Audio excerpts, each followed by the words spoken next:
Quando a gente vai, né, vendo esses milagres, nós vamos ver que esses milagres, eles aqui, capítulo 8 e 9, tinham 3 propósitos. Mas, irmão Márcio, quais são os 3 propósitos que Jesus nos traz aqui no capítulo 8 e 9 do livro do Evangelho de Mateus? E a primeira coisa que a gente vai ver é o amor pelo homem. A primeira coisa, nós vamos ver o amor que ele tem pela humanidade, né? Mateus capítulo 4, versículo 23 e 20 ao 25, ele diz assim, ó.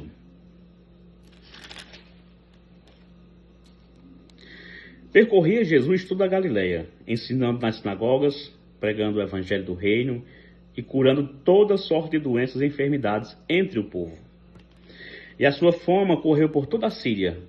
Trouxeram-lhe então todos os doentes, acometidos de várias enfermidades e tormentos, endemoniados, lunáticos e paralíticos, e ele os curou. E da Galileia, Decápolis, Jerusalém, Judeia e da além do Jordão, numerosas multidões o seguiam. Nós vemos aqui a compaixão e o amor que o Senhor tem pela humanidade, pelos homens e de forma geral, né? O amor de Deus. E eu quero abrir um espacinho para que você não esqueça. Hebreus capítulo 13, versículo 8, diz assim, que Jesus Cristo é o mesmo ontem, hoje e eternamente. Então nós sabemos de uma coisa, que Jesus é o mesmo. Ele não muda. O mesmo Jesus que está aqui no capítulo 4, está curando enfermos e as pessoas estão trazendo multidões, é o mesmo Jesus que faz hoje. Então, se você é uma pessoa que está pedindo cura a Deus, em nome de Jesus, como nós vimos ontem, como nós temos que clamar ao Senhor, em nome de Jesus, para que o nome dele seja glorificado, Ele pode te dar. Se você está precisando resolver uma causa na justiça, e você está orando ao Senhor, se Ele quiser, Ele pode sim. Vai trabalhando então a tua fé todos os dias, né? Eu estou precisando de uma porta de emprego.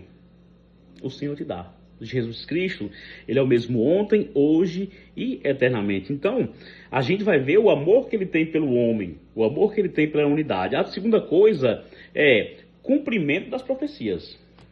Como assim, irmão Márcio? Cumprimento de profecias. O 8 aqui, o versículo 17, vai dizer assim, ó. Para que se cumprisse o que fora dito por intermédio do profeta Isaías. Ele mesmo tomou as nossas enfermidades e carregou com as nossas doenças. Então, não e eu tenho que mais uma vez deixar claro isso aqui, porque assim, esses dias eu conversava com alguém e a gente falava a respeito, quando Jesus está em Betesda ali, vai no tanque e cura uma pessoa, em um lugar onde estava cheio de enfermos, ele cura uma só. Por que às vezes Jesus curou uma pessoa, mas não curou os demais? Alguém certa vez pergunta para Jesus, mas Senhor, por que esse homem nasceu assim? Foi por causa de pecado dos pais dele? E Jesus disse, não, aqui foi para o nome do Senhor seja glorificado. Então, se você não foi curado ainda, tem 2 coisas. Primeiro, busque ao Senhor que Ele pode fazer. Mas se Ele não fizer, não for da vontade dele fazer naquele momento, você precisa continuar adorando Ele.